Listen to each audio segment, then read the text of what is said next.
Hello, everyone. I'm Dr. Basil Constein from the ACU Online Writing Center, and today we're going to be talking about how to analyze literary context in the Bible. We're going to be doing this through the lens of an undergraduate assignment that many students at ACU Online take. And we're also going to use this as kind of a gateway to talk about context and discussion in general. How do you compare different texts or samples or images? What are some of the bases for those discussions? So strap in, and we're going to start by taking a look at BIBO 103, which is an assignment exploring the story of the miraculous feeding of some number of thousands in the Bible. So let's start out by taking a look at that assignment. Now, this is coming from the Story of the New Testament course.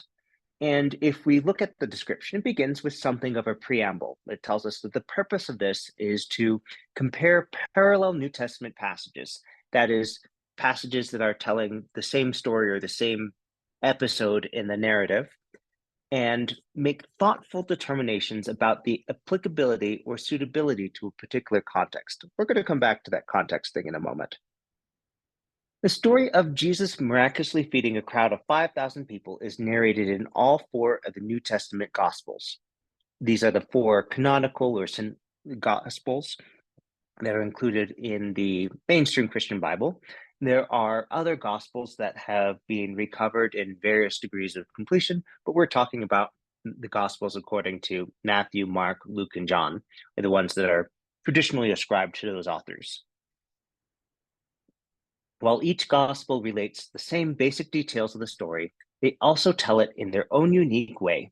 We can see their unique fingerprints in two ways: the small editorial changes they make within the story and the literary context in which they place the story, what comes before and after the story in the gospel.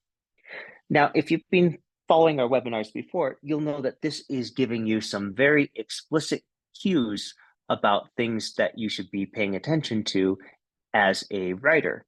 They're telling you the small editorial changes are going to be an important detail to focus on, and that the literary context, what comes before and after, is going to be very important.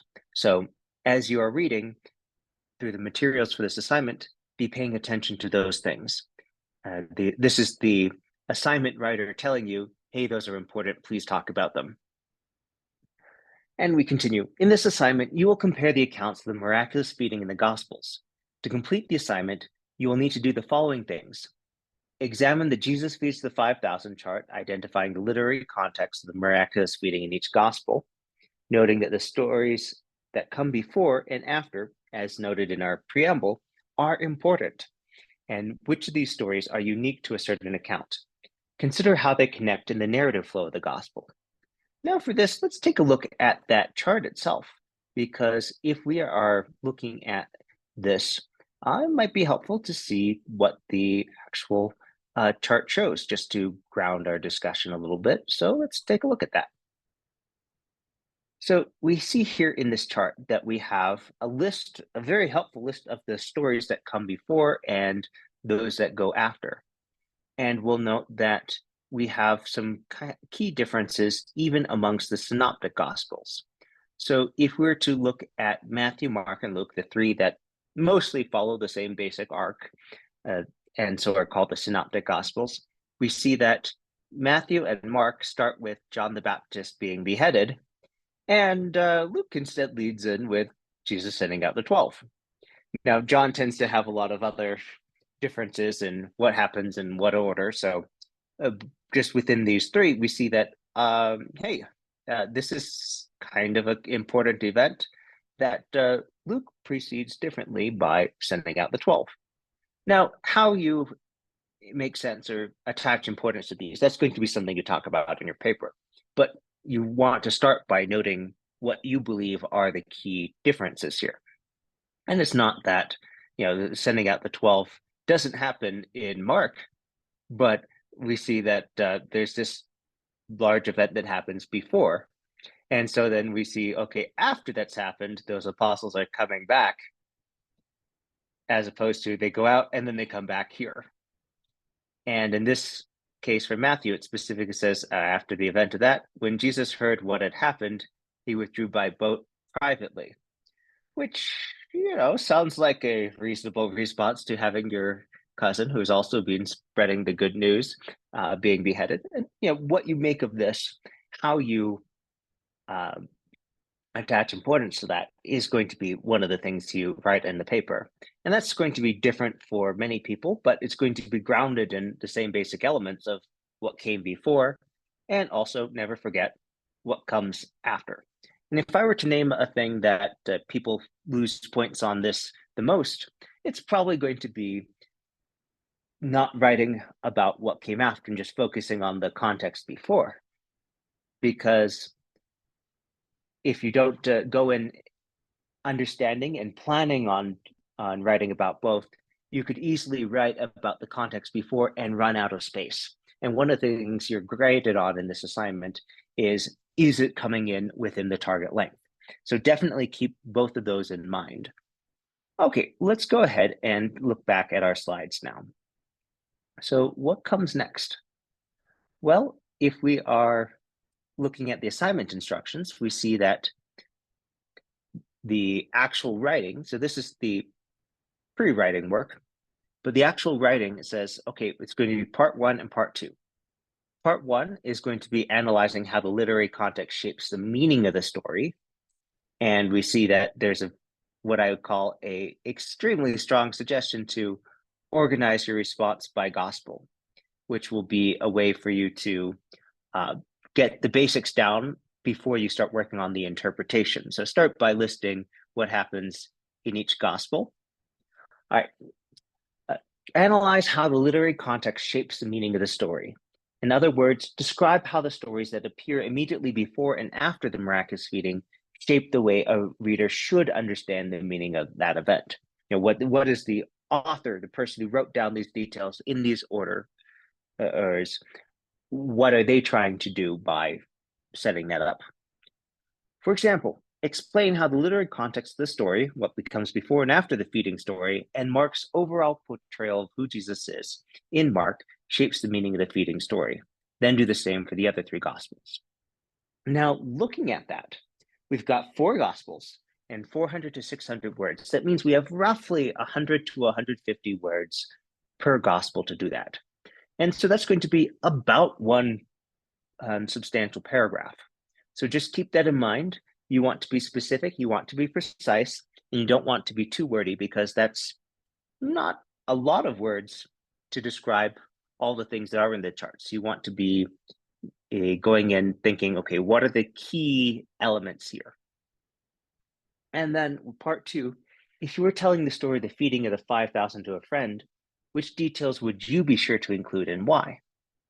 Recognizing that the Gospels are accounts of the narrative as communicated in different Christian communities in the first couple centuries of the church, this is your opportunity to look at how you would tell that story if you're given just one chance. And you have a number of options, and one of those is to try and create a combined narrative, but another is to select a gospel and say, here are the things that are, I believe, are most important and most resonant for the community today.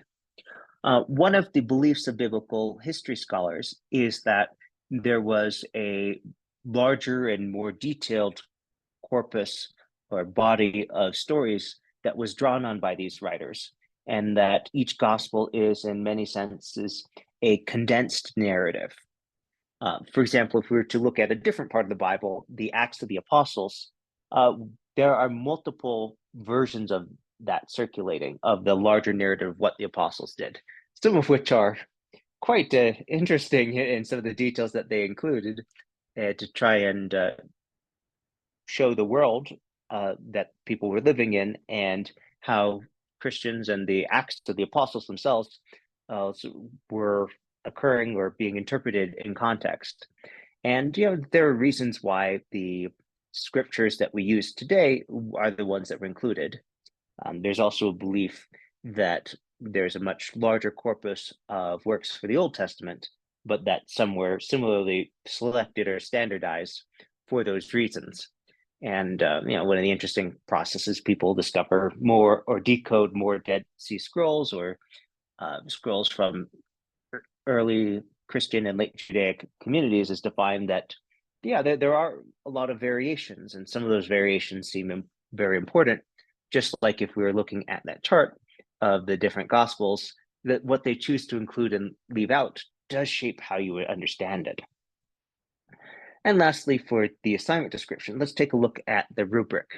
Now, the first two rows are basically saying, hey, have you done the things that are specified in the outline?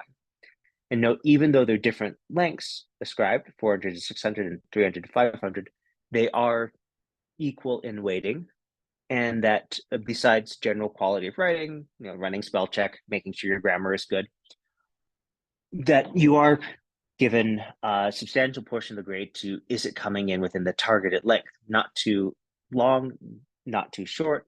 And so I'd strongly recommend building an outline based on the instructions here and make sure you're getting the most key details for each of those Gospels for part one in first.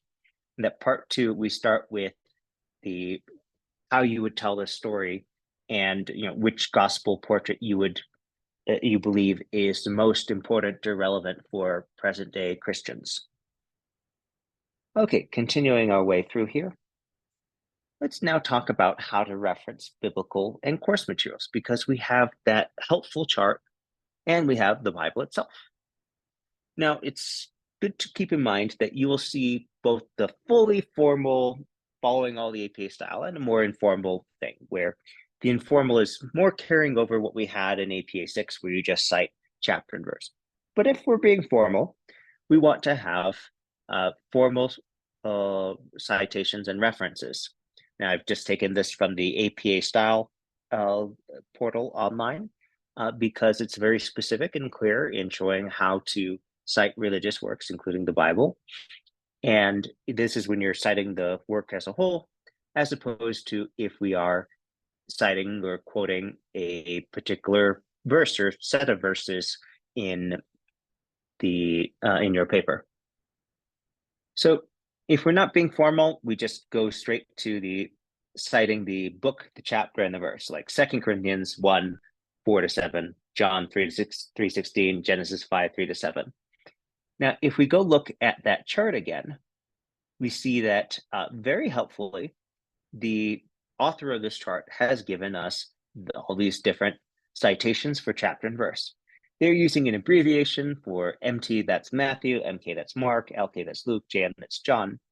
And so in citing these, you would want to spell out the full name of the gospel in question. But otherwise, that is basically giving you the information you need to make your APA citation. And so you can say, oh, yes, in the parable of Jesus calming the storm, parentheses, Luke 8, 22 to 25, for example. And that will help you keep your paper more concise because, again, you're working within a particular word restriction. Now, when you're quoting the Bible, you always want to make sure you acknowledge the particular translation, because translations can also do a lot of other things that shape how we refer to this. Now, in biblical studies, usually they're using the NRSV, the New Revised Standard Version. There may be various reasons why you're using one or the other, including wanting to use the particular translation that is referenced here. And if you're wondering how we might find that, well, I could go ahead and take this text here.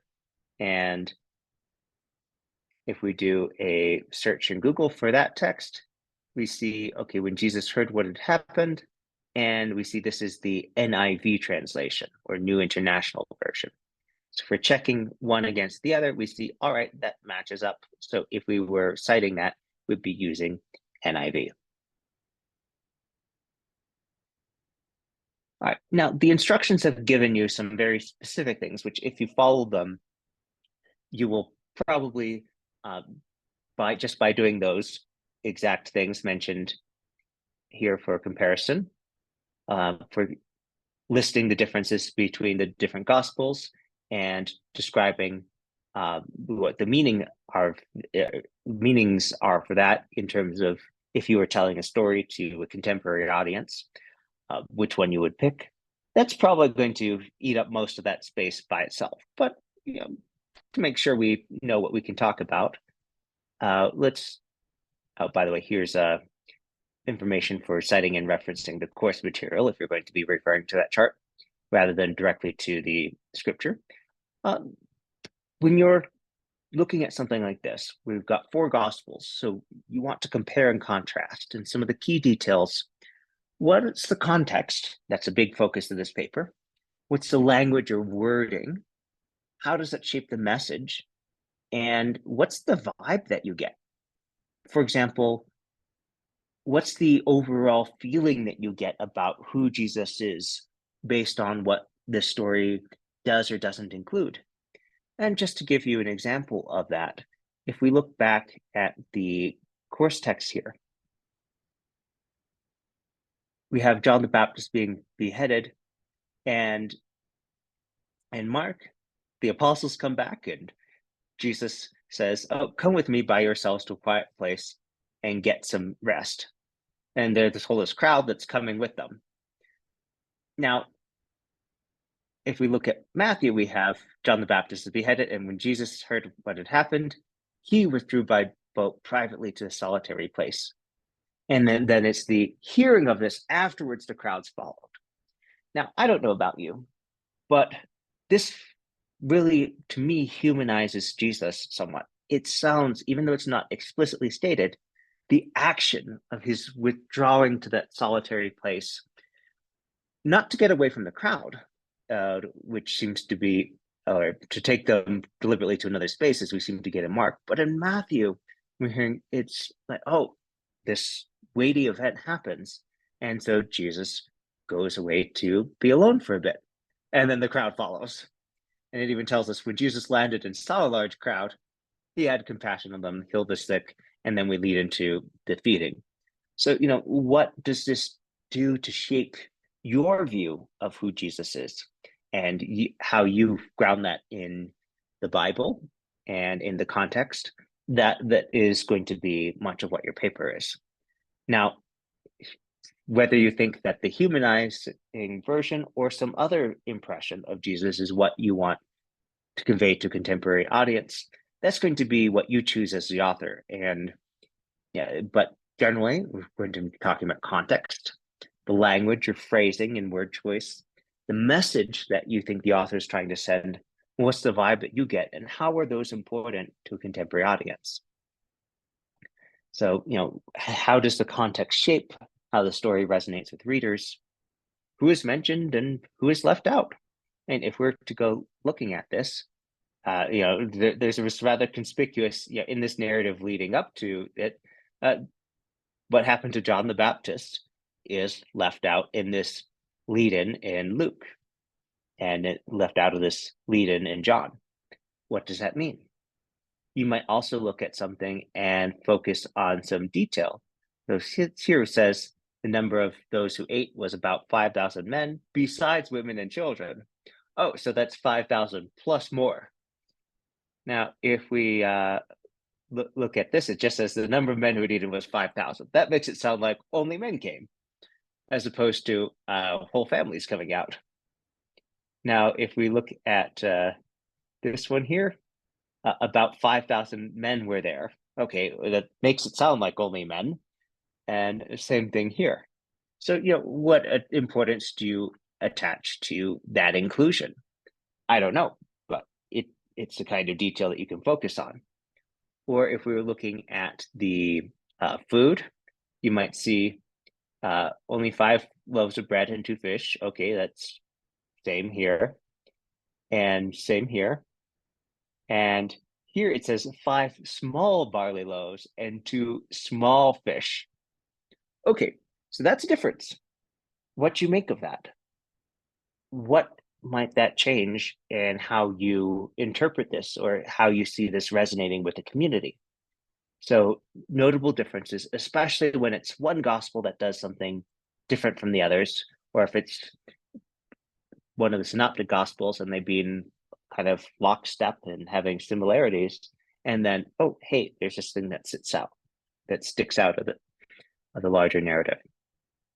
Now, we do have more webinars that delve into how to write about the Bible. And we've got lots of other resources on our website.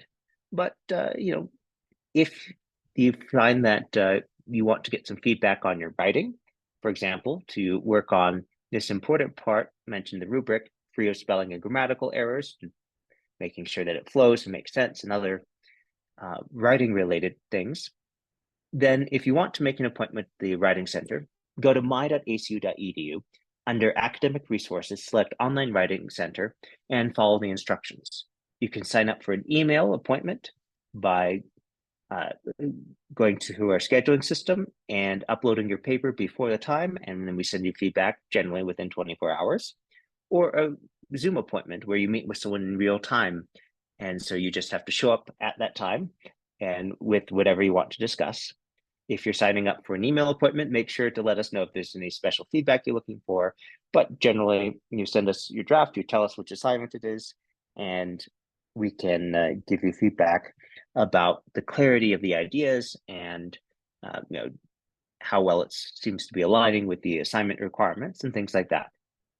So with that, I say if you have any quick questions, feel free to send us an email at onlinewritingcenter@acu.edu to schedule an appointment, again, by going to my.acu.edu under Academic Resources, selecting Online Writing Center and following the instructions. And feel free to check out our website for links to our other webinar videos. Have a great rest of the day.